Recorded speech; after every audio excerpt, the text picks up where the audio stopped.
Hi, section 1.6 for Survey of Math, Exponents and Order of Operations. I'm going to make two videos, one for exponents and one for order of operations. So here's a quick reminder of some common math terms. Addition. Oh, let me switch this. Hang on a second. Okay. Addition. Right, we all know what that means. It means we're putting quantities together, like 2 plus 3. Subtraction means taking away a quantity, like 7 minus 4. Right? Multiplication is repeated addition of the same number. Well, let me explain what I mean. If I say 5 times 3, it's the same as saying 5 plus 5 plus 5. Repeated addition of the same number. And of course, we get 15. Division is repeated subtraction of the same number. If I start out with 24, divide it by 6, it's the same as saying 24 minus 6, minus 6, minus 6, minus 6 until we get 0 or we have no leftovers, or we call them remainders. Right? So, what do we call repeated multiplication? Like 7 times 7 times 7 times 7. We call that exponents.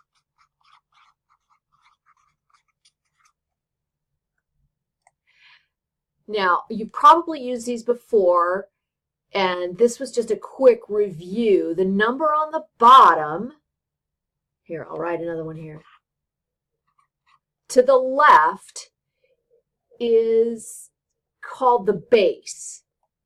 That's the number being multiplied. The smaller number up to the right is the exponent. That's how many times the number is multiplied. So in this example, 7 is the base and 4 is the exponent. Now that you remember what exponents are, do you have a calculator that will compute exponents for you?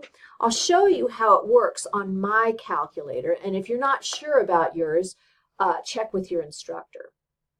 Now, this here is my calculator. I bought it for about $14 at Walmart or Target or someplace. Shopko has had this same calculator for $3 on clearance because they were funky colored. So, find one like it. If you have not already done so, you're still in the first chapter, so you probably haven't been looking very hard if you haven't purchased one, but you will need one, and this is the only kind of calculator. This is as fancy as you're going to need for this course and for your course Math for Liberal Arts. So get one now, okay? Because I only have one. I can't loan it to everybody. And you cannot use your phone on your tests. So, enough nagging. In order to raise a number to the power, okay, like here I had my 7, my 7, and I'm going to raise it to the 4th power. I just use that little caret button, and it comes out 2,401, right? That would be the same as going 7 times 7 times 7 times 7 equals, same thing, 2,401. Now, keep in mind that a number raised to the 2nd power, anytime we have one of those, it's called squared. Okay, I'm going to clear this, and as for example, if I wanted to do 3 squared, I have 3 caret squared equals 9. Yeah, this is like saying 3 times 3. Now, we use squared numbers so often in algebra and geometry. Some calculators actually have a separate button, like mine right here, for raising numbers to the second power, but you can always just use the caret key like I showed you, so you don't need to get too confused with that, all right? Any number with an exponent of 3, 4 to the third, for example, that would be written 4 to the third power. I punched it in 4 to the third power. That's an example that's also referred to as cubed because it's got 3 dimensions, right? This is 4 cubed, 64. That's 4 times 4 times 4, 64. All right? Any number, and this is a new and tricky thing, any number that is raised to the power of 1, for example, if I had 9 to the first power. You don't usually see that very often because if it's to the first power, we don't usually write it down.